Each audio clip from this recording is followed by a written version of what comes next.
morning, good morning, good morning. And for the 39th time, let's rise and shine. So here they are. It's Ed and Rex and Ronnie.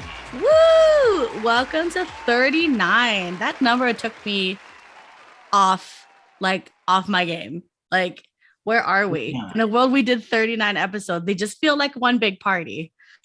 Yes, it is number 39. I think the most of the time they feel like one big party. Great comedian Jack Benny stayed 39 for the rest of his life. So 39 is a special number for comedian aficionados everywhere. You know, it is February. It is post Valentine's. It is post Super Bowl. It is Black History Month. That's right. And I'm still finishing up all of my Lunar New Year celebratory foods that I got for myself. I'm still unclear about those celebratory foods during Chinese New Year. I don't know what that feng shui stuff and I don't know. It was just an excuse for me to get dumplings and another excuse for my nieces and nephews to hit me up for money. So.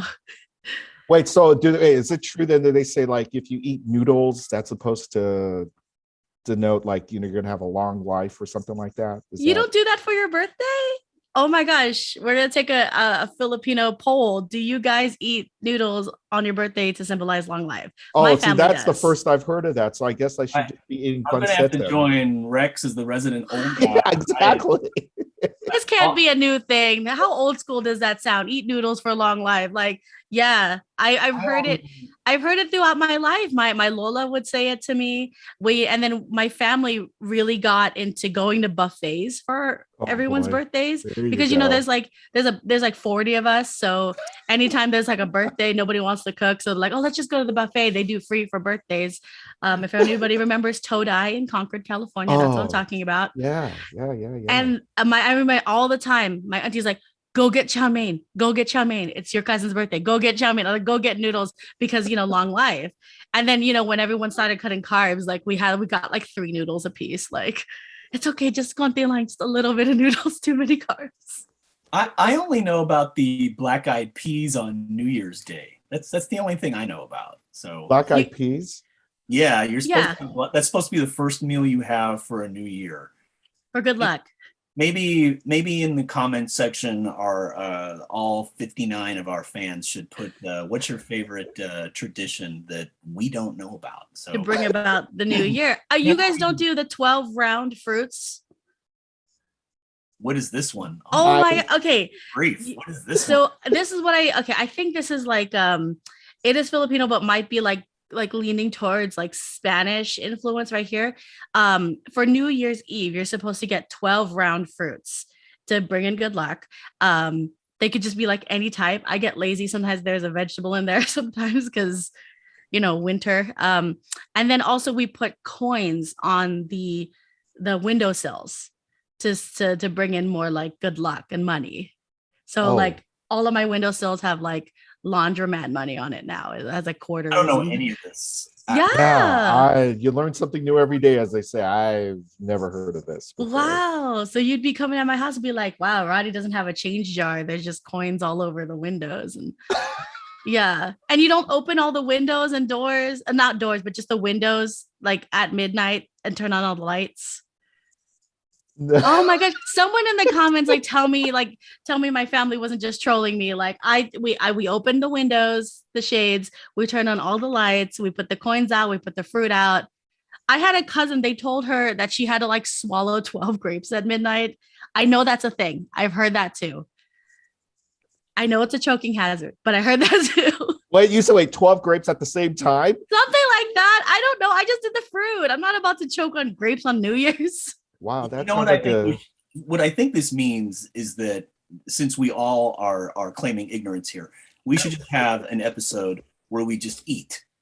We can just because we haven't, it's season 2. We haven't done a proper food mukbang, a culinary casino.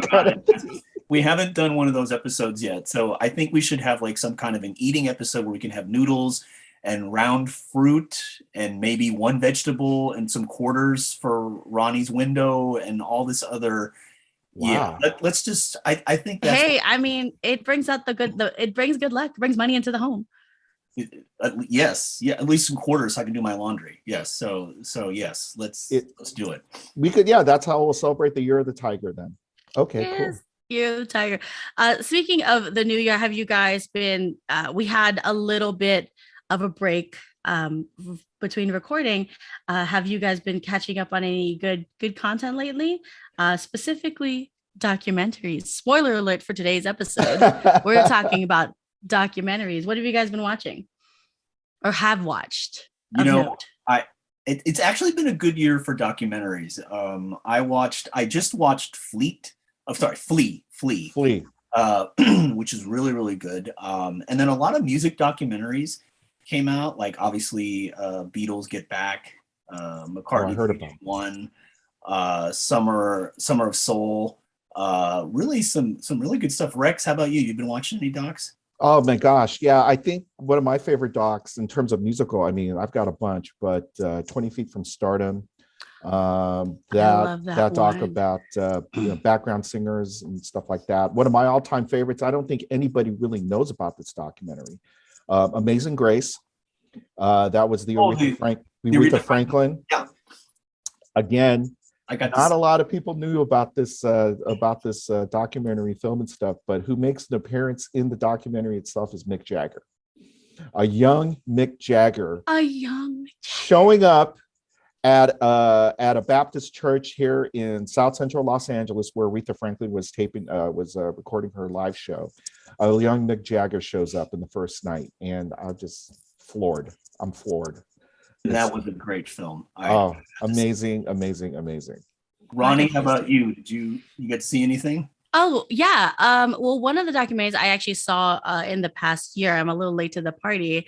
Not a music documentary, but one of my favorites I've seen recently is called "You Cannot Kill David Arquette."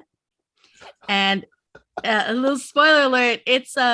So it's about, I don't know if whoever will remember this, at some point in like the early 2000s, the actor David Arquette, known for his role in Scream, and he had a big moment back then. He wanted WCW world champion. He wanted to become a professional wrestler, and this is about around the same time that like the big wrestling shows, WWF, when it was still WWF, WCW, they had him they had celebrities guest star and do like a little funny woohoo, I beat the big burly dude, I'm the champion now. But David Arquette is actually really a wrestling fan, and then it talks about the aftermath of him just disrespecting the industry, and then him trying to become an actual full-fledged wrestler. And it's really interesting because, especially if you love niche social documentaries like I do, it's fantastic. And just David Arquette being just so raw and real, and he gets in super good shape. I love a workout montage. Who doesn't love a workout montage? Oh, hey, I know what you're doing. You're sitting there liking what we're doing over here. So do me a favor, hit that like button, add a comment. Tell me what you like. Tell me what you don't like. Tell me what you feel. What are you waiting for? Do it now. All right. Well, we thank Ronnie for always being with us for the 39th episode. By the way, 40th episode in 2 weeks. So just a big spoiler alert here. But next week, we're taking the week off. But in 2 weeks, we do return for our 40th episode, which kicks off March, which kicks off Women's History Month. We've got 5 episodes, not 1, not 2, not 3, not 4, but 5 episodes celebrating Women's History Month. Please stay tuned for that. We've got the creators and the writers and the producers and the editors from Cuento Comics. That's in 2 weeks. We hope you'll join us for that. But today, we're celebrating the creation of a great documentary. And, Rex and I, we've done 39 of these things now. And, it's interesting because, we bring out guests, and usually they're here to talk about a great project that they finished, and it's a milestone, and it's a wonderful thing. And we certainly are going to welcome in a couple of seconds Steve and John to talk about that. This episode is a little special, though, because they're bringing up a topic, and I'm not going to spoil it too much because I'm going to let them talk about it a little bit more in depth. But they're talking about a very important thing that we're trying to bring awareness to. So although we are celebrating the fact that they've done a big thing, anytime you finish a feature, it's a big deal. So they've created this feature-length documentary, which is premiering in 2 days. If you live in Los Angeles, you can go to the Laemmle Royal on Santa Monica Boulevard, cue Sheryl Crow, and you can watch their film, A Peloton of One. It's coming out in 2 days. It's going to be online as well. It's a documentary film about surviving childhood sexual abuse. And it follows Dave Ohlmuller's solo 700-mile bike ride from Chicago to New York. And it was the winner of the Audience Award at the Greenwich International Film Festival. So there's a lot of accolades already, a lot of buzz about this film.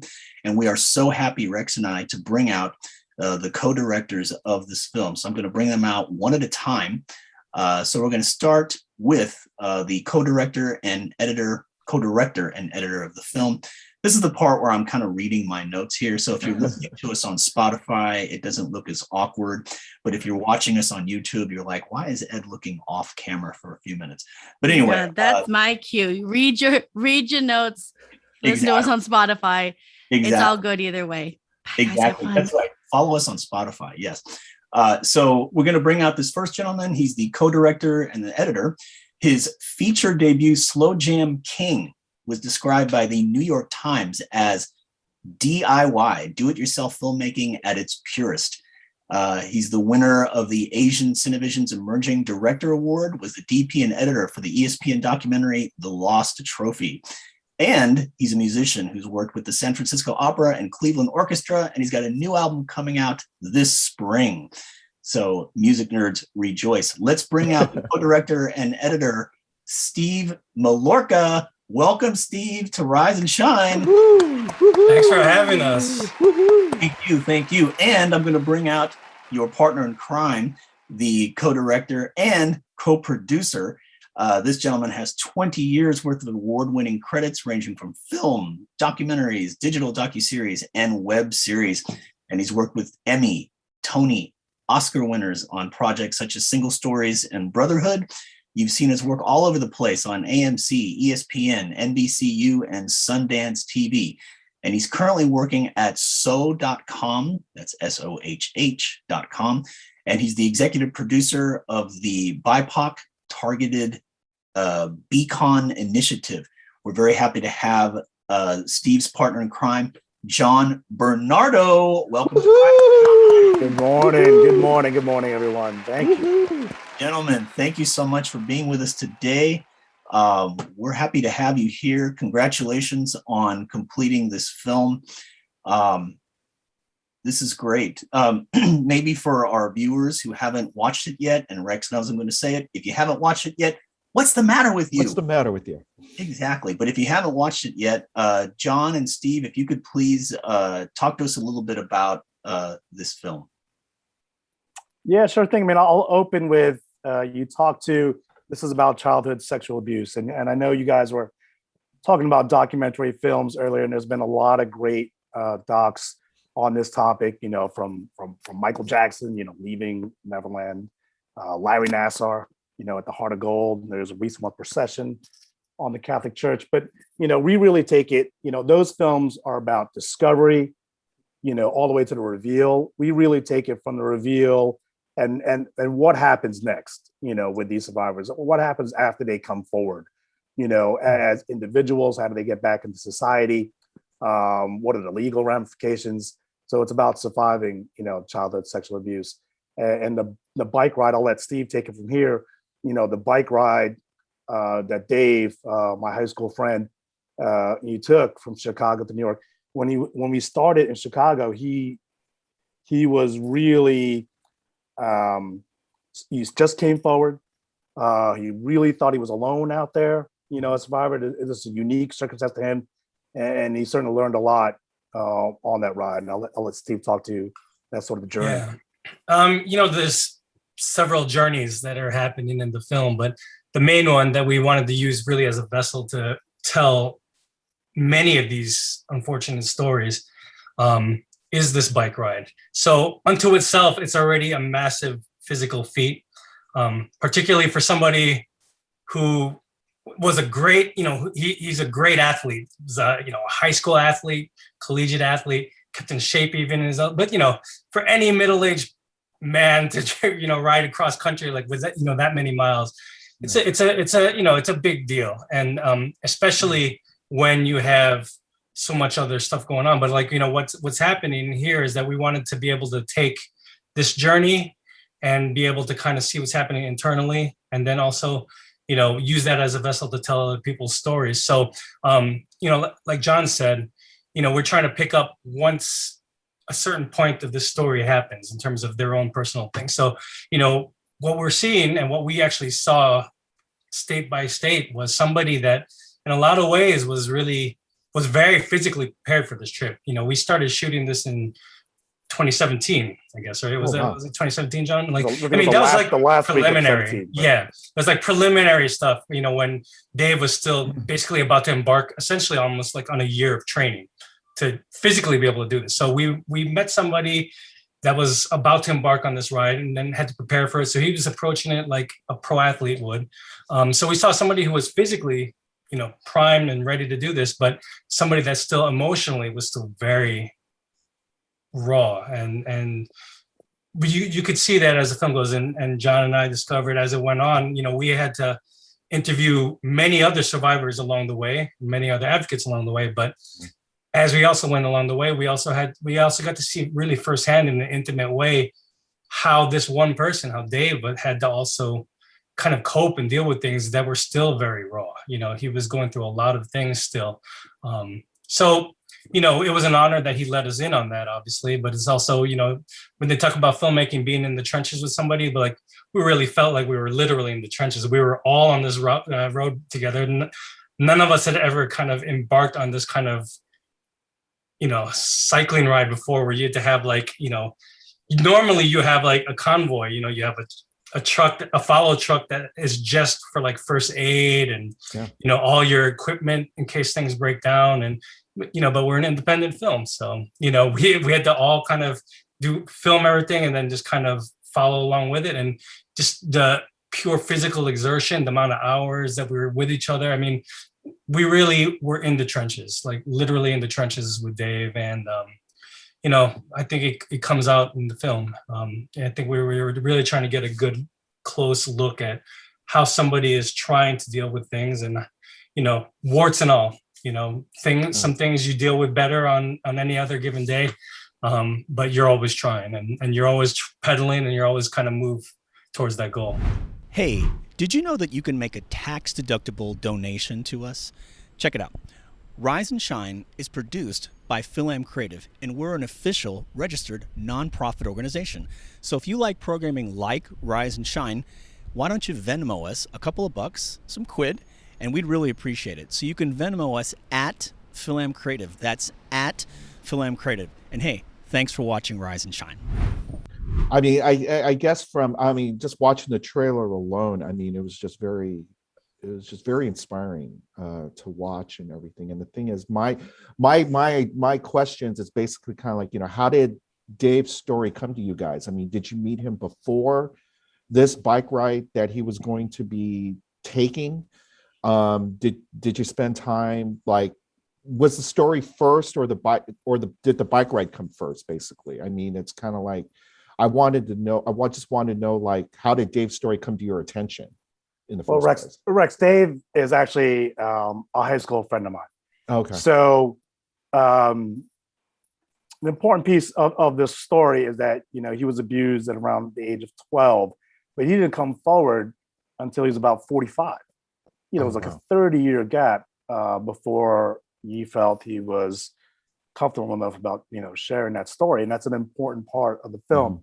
And so Steve and I were working on another documentary, a Taekwondo documentary. Oh, wow. We were online and, he just came forward and he started hinting about it, online. And there was a forum where, a lot of, high school friends were just talking to him, and he opened up a little bit. And I asked him, hey, let's just meet up. He was going to come to Jersey City for a reason. And we just talked for a little bit and he just started to tell him the story. He had this the very beginning, Rex, the very beginning of, Got it. I just came forward. It's a whole new world. Yeah. Very honest. I'm overwhelmed. I do know I want to tell a story. I'm thinking about this bike ride. And, like Steve said, he was great. Him, another producer came on board, a guy named Joe Composi, who was a survivor himself. He came out like 10 years prior to that. Wow. So he served as like the mentor, really, the Obi-Wan, if you will, of helping out. And he's a fantastic, artist in and of itself. So the four of us, from, as you can imagine, just built this sort of story, right, this thing together. And again, I think I'm proud of it. It really shows. What we wanted to try to do was inspire people, and even just the fact of this ride before even a film was even remotely close to being done. Just that act of one person trying to ride was already kind of enough to, empower others to kind of tell their story. And, there are so many things that were just faithful along the way, so we have the geographic, Chicago to New York, and, you're going from, his current home to his childhood home, where everything had happened. But, it just so happens that basically those states along the whole route were battleground states for the statute of limitation laws that were happening. While we were riding, all this huge stuff was happening in Pennsylvania. And, they had that's where it really was like when everything launched off, when they had this grand jury report in Pennsylvania that really exposed things. And that's really when the news blew up about it.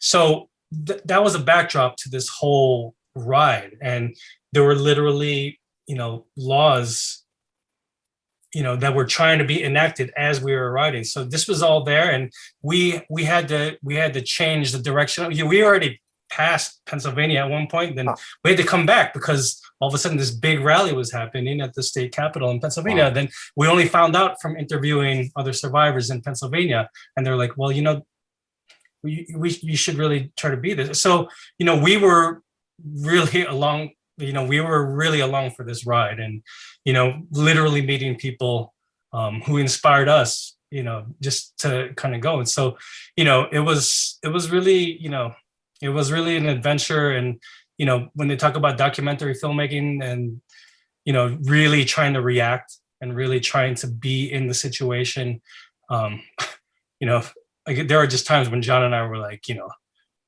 man, we had to react so fast, so quickly to things. And, we'd split up things. I literally, like at one point, I still feel bad about this. I literally fender bended our van at one point because there was this sunset. I was like, we got to get the shot. And, I totally wasn't paying attention. I was like, so I had to pull over to the side, and then I ended up hitting this boulder, and I was like, oh man. No. But then I had to run out with this camera, and try to catch Dave as the sunset was going. So like, you combine documentary filmmaking, combine it with sport, live sports, as trying to capture as it's going on. It was all with in the hands of just a very few amount of people that fit in a single van.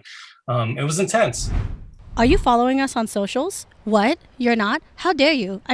You totally should. We're on Facebook, Instagram, Twitter. We even have a mailing list. We're at Rise and Shine FAC. That's Rise and Shine FAC. Or click here. It'll take you right there. You don't got to do nothing else. So what are you waiting for?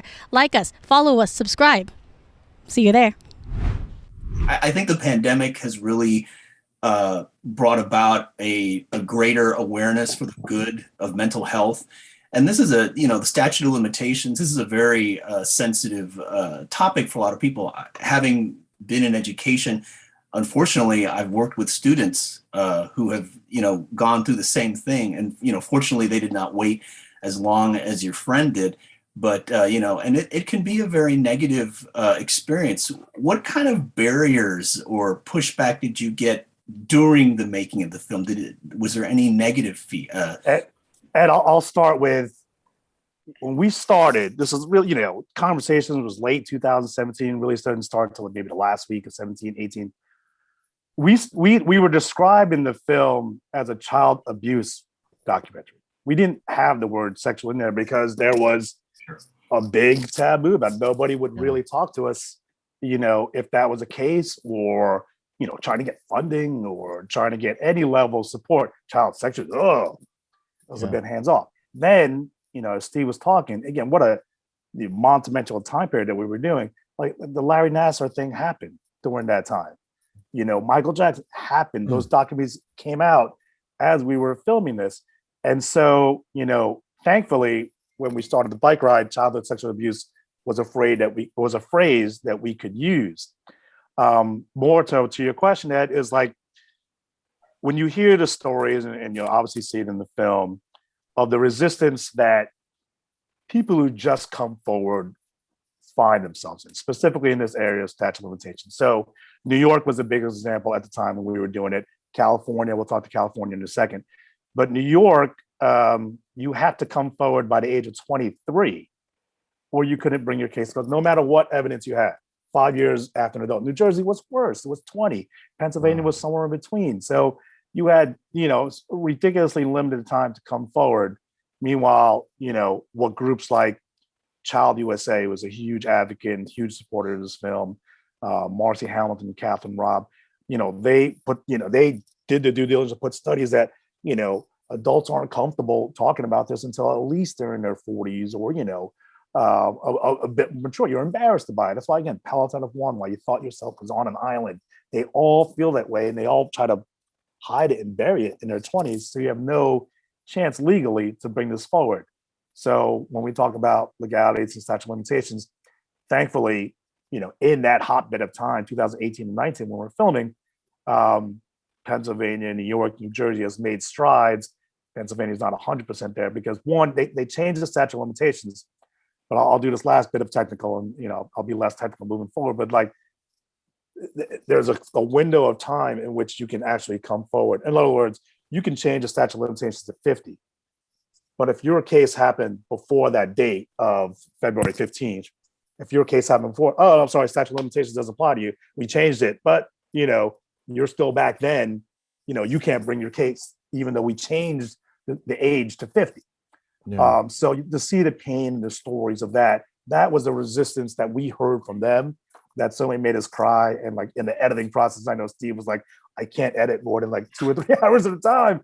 I just hear this story, of all the things we had to get over, our, hurt over hearing their stories, but to hear their obstacles from day one. Once they come forward, they just get punched in the nose that they can't do much about it, no matter what evidence they have. Yeah. And, we were interviewing some survivors who had just the craziest stories of how, it seems like something that you would just easily be able to get behind. To me, it's like you would, you want to hear, but how they would be in front of churches and how people would leave church and sit there like swearing at these survivors and not believing them and calling them liars. And, and then, we realize it's like especially when you spend this amount of time talking to each of them, talking and watching them crying to you and seeing them, slowly unwrapping everything, because they are guarded. I mean, that was the hardest thing is within a very limited amount of time that you have with each person is how do you get that person to trust you enough to tell their story on camera with strangers around them, And, it was an honor that they did. But, as John said, it's like there are times like afterwards, you just couldn't say anything. You'd be like, all right, cut, we're wrapped. And normally that's when everyone's like, hey. And there are just times just, silence. Just couldn't, you just didn't know what to do. And, I think all of us had to, like after the ride, we all had to, just kind of go into hiding for a while. And, as your film is about to make its theatrical debut, it's about to go online for streaming. Maybe we could talk a little bit about what are your plans now? I mean, you obviously you both have different backgrounds. You're documentary filmmakers, you work in music, but you've got a film now that is talking about a very important subject. What kind of ways are you going to be promoting the film? Obviously, in the theater is one. Have you been approached about maybe talking at schools or churches or nonprofit organizations? I'm sure that you guys have been approached about things like that. What do you plan to do now that the film is ready to present, to exhibit?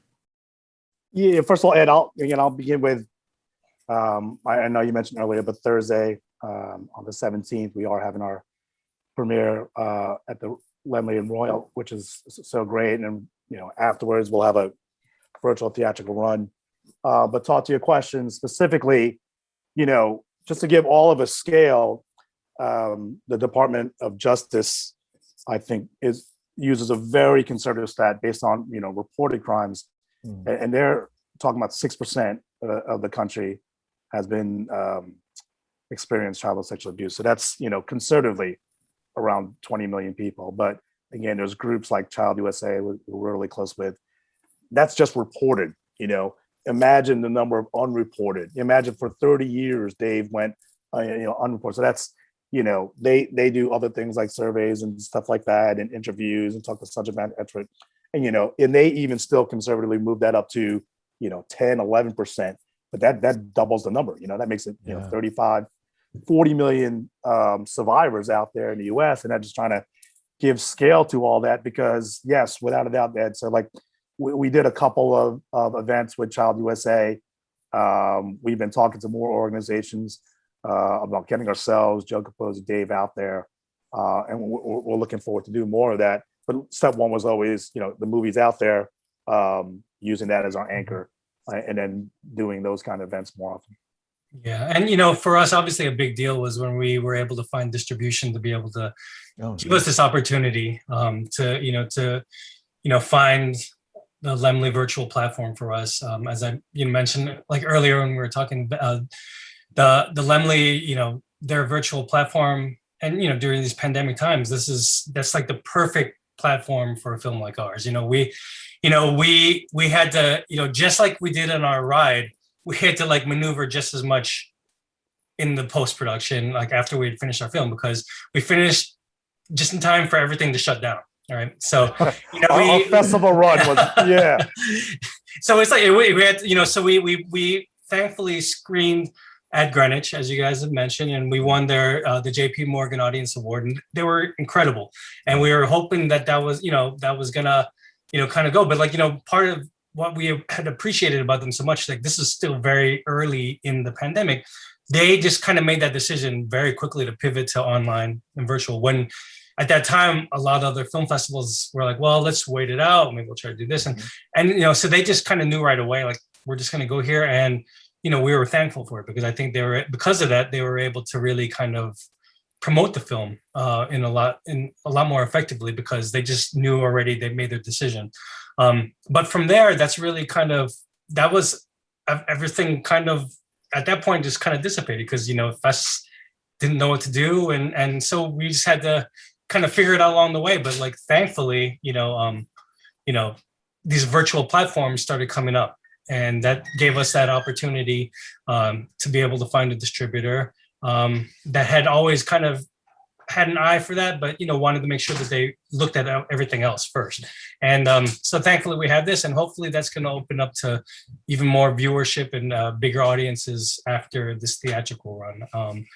And then hopefully, obviously, like we have a lot of associations that we're trying to work with in regards to this. But, as we've done every step of the way, we've just been trying to, give just enough to be able to bring somebody out to be able to tell their story. And that's really where people like Dave, like Joe in our film, that's really where it comes. Like John and I are just, we're just helping them tell their story. We're the vessels for them to tell their story, but like, they're the ones whose story we're telling. And they're who ultimately people like other survivors are going to hear them, and their stories are the same story. Absolutely. And, we'd be remiss not to talk about, people who want to share stories like this, people who have important things they need to talk about. As someone who worked for years with middle school students and unfortunately had to hear stories about this, if anyone out there is listening to this, Rex and I, and Ronnie too, we like to think of this also just as a public service announcement. If something has happened to you and you're listening to this, talk to your teacher. talk to someone, call a hotline that you can share the story with. There are people out there who want to hear your story, who want to help you, especially now in the pandemic. I'm so happy that things like mental health, they're not catchphrases as much as they're just things that we need to take care of. We need to take care of ourselves. And, we've spent a lot of time talking about people who, and the statutes of limitations, and we talked about people who need to come forward with their stories, but also, people now. I mean, these are things that are happening now. John mentioned that, millions of people have had this, and children who had this happen recently.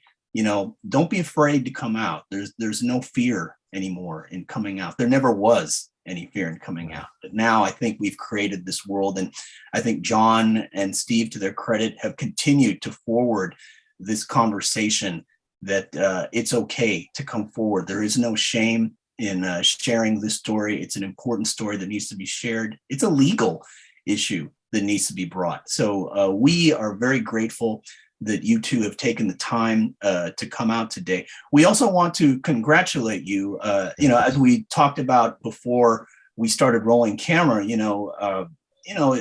we're celebratory in nature because we're trying to celebrate Filipino Americans, Asian Americans who've created work to share in the public. And we are definitely happy for you that you've created this film. Obviously, it's about a very important topic, but also just from a filmmaker standpoint, from an artist standpoint, congratulations on creating this. We hope that it continues a dialogue that's important, that it moves the needle forward. And we're really excited about that. So if you want to learn more about John and Steve's project, John or Steve, can you just share with us, where can we find out more about you online? Yeah, you can go to A Peloton of One.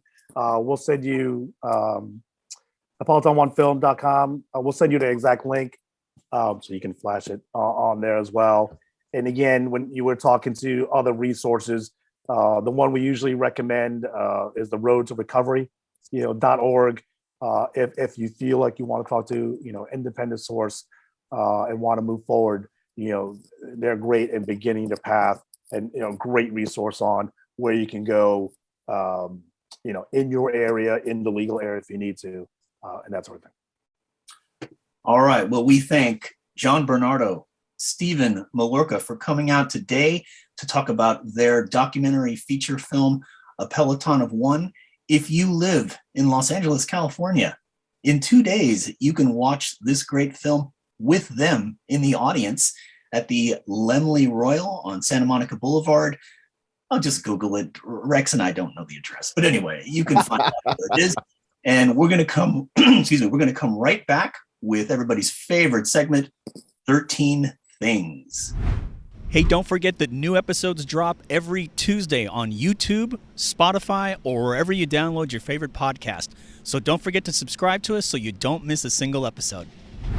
And we're back, ladies and gentlemen. We're back with everyone's segment here in Rise and Shine called 13 Things. And now you're wondering, what is 13 Things? 13 Things, we took the inspiration from 73 Things from Vogue on YouTube, and also James Lipton's Inside the Actor Studio segment that he used to host back then. And so we kind of did our thing called 13 Things. And so here we go. We have our two guests.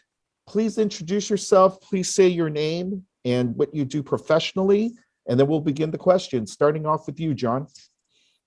Oh, good morning. This is John Bernardo. I'm the director of A Peloton of One. And to you, Steve. Morning, everybody. I'm Steve Mallorca, and I'm also the director of A Peloton of One. All right, Ed, here we go. Act one. All right, gentlemen, welcome to 13 Things. Let's get to know you, gentlemen, a little bit. So you guys are currently promoting this great documentary. Can you recommend for us your 4 favorite documentaries or your 4 favorite documentary filmmakers? Dude, you can go. I tell you, I think you guys talked about it earlier, the music, genre, Get Back. I was heavily influenced by The Last Waltz, The Final Days of the Band, which is very much like, Get Back. On the sports end, of course, Last Dance. But When We Were Kings, Muhammad Ali and George Foster really shaped a lot of things I do today. Steve?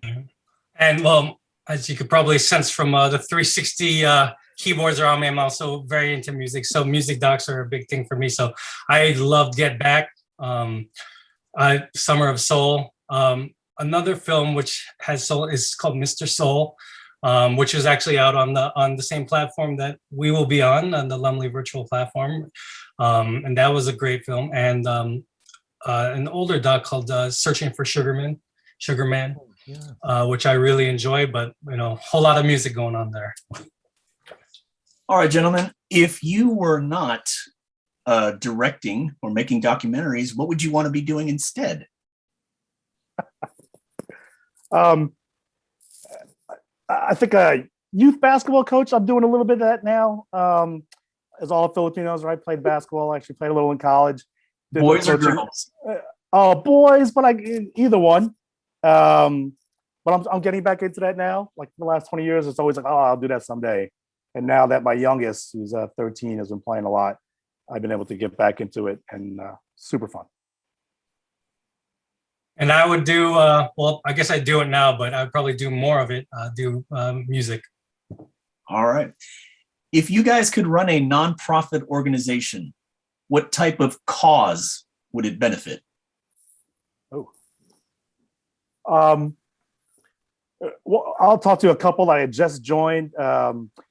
There's a Hurley Family Foundation out of Jersey City, led by Hall of Fame and great coach, Coach Bob Hurley. And there's a CPOG organization out of Staten Island, which is a Filipino American. Again, it's youth development that begins through basketball, but basketball is just a vessel to bring them in, and then you teach them all sorts of life skills. I think I would just double down on that. And a couple of things probably, but I would definitely try to do something involving a medical condition disease called scleroderma. It's I know some family members who dealt with it, so or who deal with it, so it's something that's close. So I would definitely want to be more involved with something like that. But also, I kind of co-produce my son's school film festival, and it's definitely a labor of love in that regard. But I would probably do something like that, taking the an art form that I love and trying to help it to nurture young filmmakers and have them find an outlet. Awesome. What is something peculiar that not a lot of people know about you? I'll stick with the basketball team. I cannot shoot the three. All right, this is embarrassing. I might pause this as you asked before. That's fine. Ronnie, edit this out. But I didn't grow up with the three, right? Right. I grew up with Magic and Larry, the art of passing the ball, so I could do whatever, do some things on the court. But if I was coaching against myself, especially growing up, I'd say just back off that kid. Let him shoot all day. There's actually some good behind the scenes footage of let the cameras roll in the middle of the cornfields of Indiana. That's right. That was fun. We had a crew basketball game, and that was about the ugliest 45 minutes you've ever seen on tape. Right. The camera survived. There was, more than a few.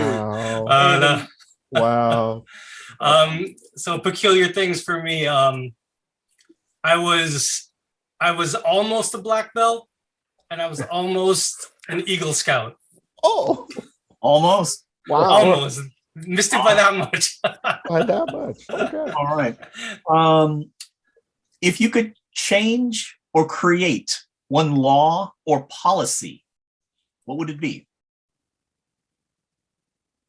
Yeah, we talked earlier. I don't know how this gets integrated in, but the statute of limitation laws for child abuse is many places very silly. Where again in New York, it was if you didn't come forward by the age of 23.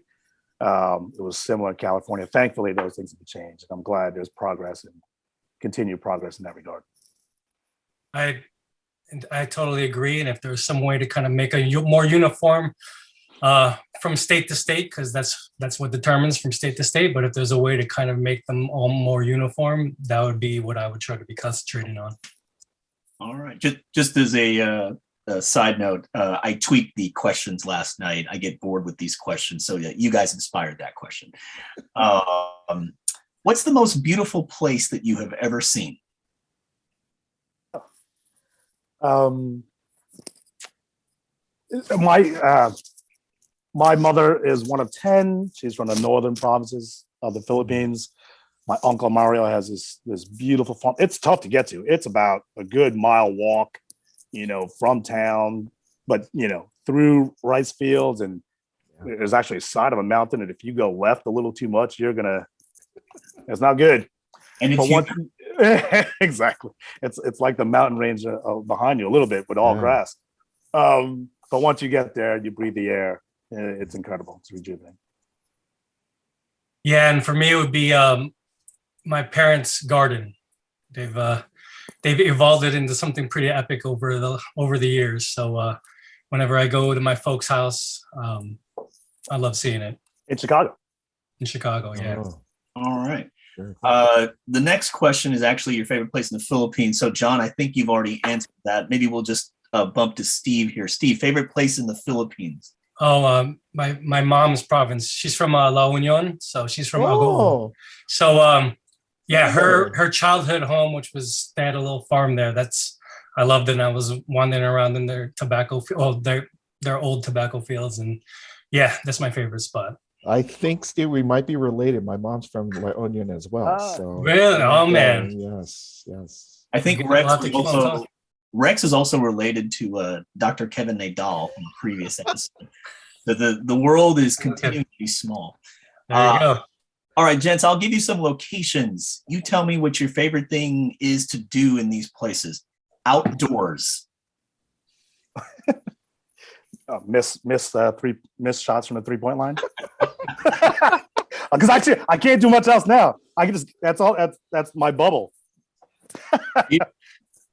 I love filming outdoors. Okay. In your living room. One of the positives of, I guess, quarantine, got 3 boys coming of age now, 19, 16, 13. We were able to do movie night almost every night for, almost 100 straight days. So now we're on, Mandalorian and Boba Fett. It's just a good experience, Awesome. bringing these guys to which real Star Wars. Because, they're like, 7, 8, 9. It's like, what is this? Overrated Star Wars. Right. Like, oh, come on, Right. Dan Favreau. Bring it back. What you did. Thank God. I love jamming on music with my family. My kids are, they're starting to learn their instruments, and my wife and I both play. So it's actually been a relatively new phenomenon during the pandemic, because once my younger son started taking guitar, he started getting some his fingers under him. So we started doing these little jams. It's been nice. All right. In the Philippines. There's in Lagawe, which is near Banawe. There's a low place called the Gazebo, where you just want that local food, and they serve Fundador brandy. That's just good times. That's good times. Steve? I love taking pictures of my family there from all the different generations, and I want to try to figure out if there's something more I could do with all that. All right. On a vacation. I think that's it too, man. It's just like local stories. Like, I don't want to hear the tourism board stories. I want to hear, the first time I went to the Philippines was 1988, hearing how to make, Bayao rice wine. I don't really know what it is now, but I just remember what the feeling was, and obviously the feeling of drinking it afterwards. Beautiful. All right. I like to push things just a little bit close to being dangerous on vacations, even on the family ones. I've actually been hospitalized after vacations before, so that's a testament to that. Wow. All right. Favorite thing to do online? That'll be good. Online chess. My little kid got me into online chess. Again, was one of those things. I played chess a bit when I lived in LA for a while. Yeah. And then, if you don't have people to play, and all of a sudden there's a whole new world, I still can't play on the black side. I love looking up just obscure live performances of songs. All right. And finally, favorite thing to do in your bedroom? Family show, man.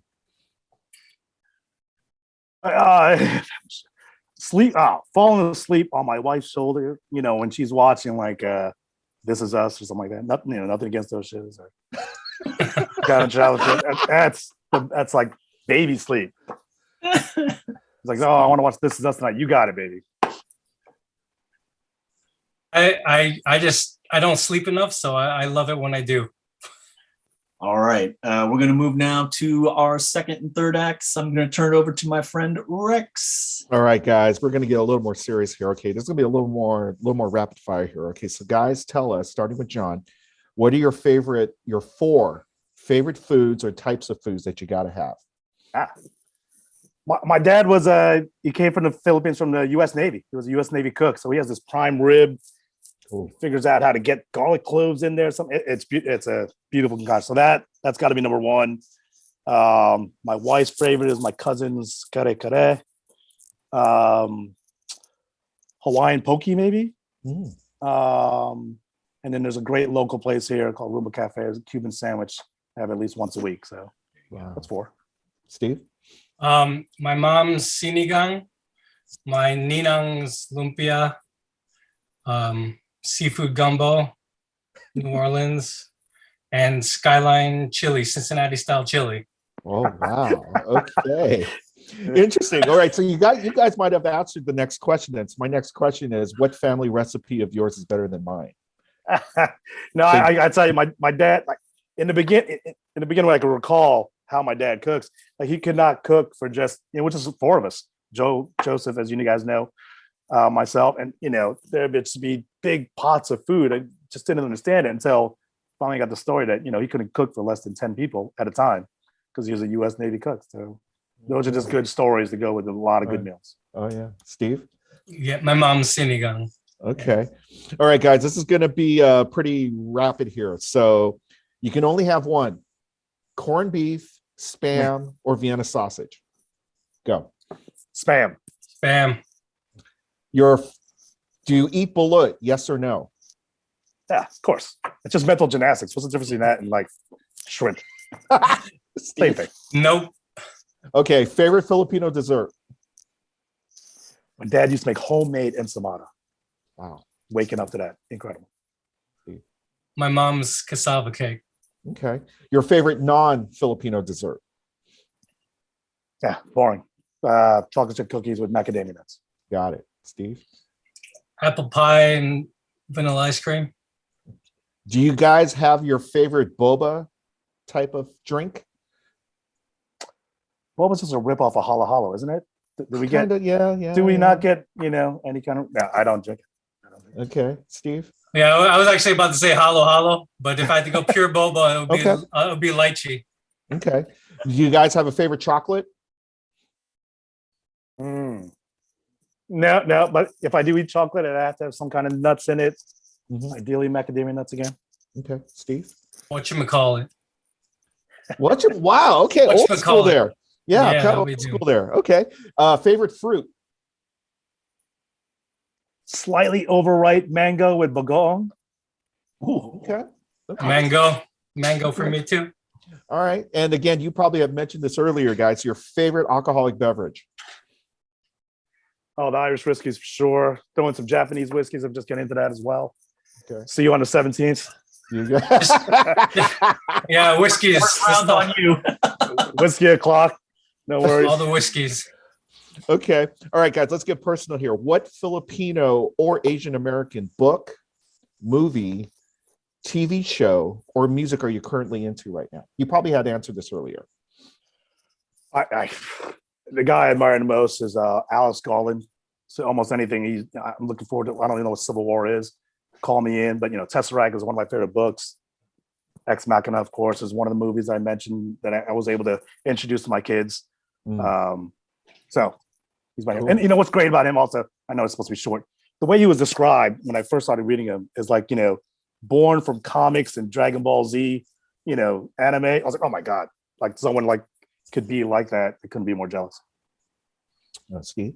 I would say you guys know him well. I would say Patricio Janelsa, Calamine. We have these parallel.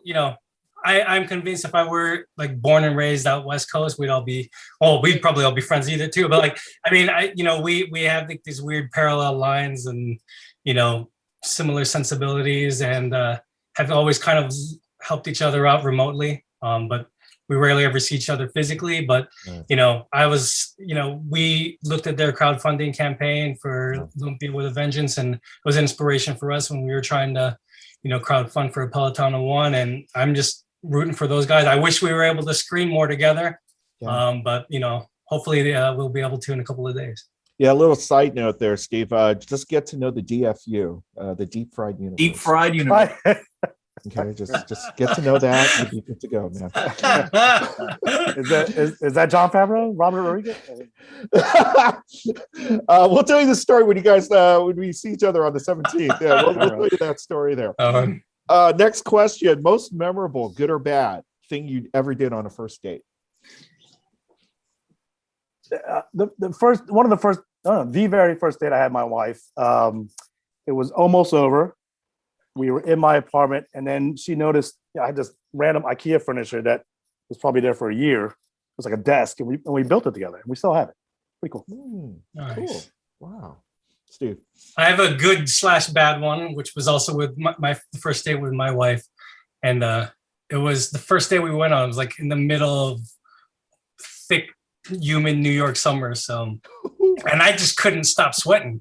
So I was sitting there trying to take out money, and I was like noticing this big sweat mark. I was like, I'm sitting there trying to go to the bathroom, put like paper towels in there, do all sorts of. So that's what I remember, sweat. All right, guys, let's play Mahjong. How good are you?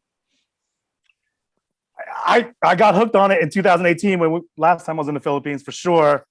I haven't bet yet, so that tells you where I am on it. And I'm still the knucklehead who tries to get those inside straights. Steve. I actually don't know how to play it. Okay. Okay. All right. Let's close this 13 segments out. 2 more questions. Look directly to the camera and say one sentence to all your haters, your criticizers out there. For me, if I get cut off in traffic or turned down for X, Y, and Z project, my line has always been, may you live forever. Right? The Leonidas line from 300. Cool. Steve. Mine is, I don't hate you. Okay. Last question. You get to be the host of Rise and Shine with FilAm Creative. What Filipino or Asian guest would you want to interview, dead or alive? Rex, you brought up. You need more musicians. Is music not a genre that we can talk? Like sandwich, rock and roll sandwich band. Our show, Rex. Let's go. Some music in there. We'll figure out a reason. If Steve and I will do a music documentary if you need to. All right, they're coming back on the show. I love it. Oh man, Steve. I would love. Well, it would be a joint one, but I feel like this would be the perfect show for it because if you were able to figure out how to get Joe Bataan and Bruno Mars together, that's what you should do. Okay, I love it. All right, gentlemen, thank you so much for coming out today. Before we wrap up our show one last time, can you please tell us where online we can learn more about your film? PelotonofOneFilm.com. You can also find us at Peloton of One on Twitter, Instagram, and Facebook. All right, awesome. One more time, the name of the movie is A Peloton of One. If you're watching this as we drop this Thursday at the Laemmle Royal, on Santa Monica Boulevard in Los Angeles, California, you can watch this film in the theater with these 2 gentlemen, and John's going to buy us some whiskey after this all goes down, or during threes. All you got to do is just let him shoot threes and you'll win the game. All right. Anyway, we want to thank everyone for coming out today, John and Steven. We're very sorry that Veronica is not going to be with us today. She's still on vacation. It's been a while. We need to get her back on here. But anyway, we're going to be dark next week. And the reason for that is because we're going to be watching this film. But in 2 weeks, we're going to start celebrating Women's History Month. Stay tuned with us. We've got the creators, editors, writers from Cuento Comics. They're going to be our special guests for our 40th episode. So I'm going to put a bow on this on behalf of my good friend Rex, my good friend Ronnie, my friend Veronica, who's not here today, and of course our new friends, John and Steven. Thanks so much for watching Rise and Shine. You guys have a good one. We'll see you in 2 weeks.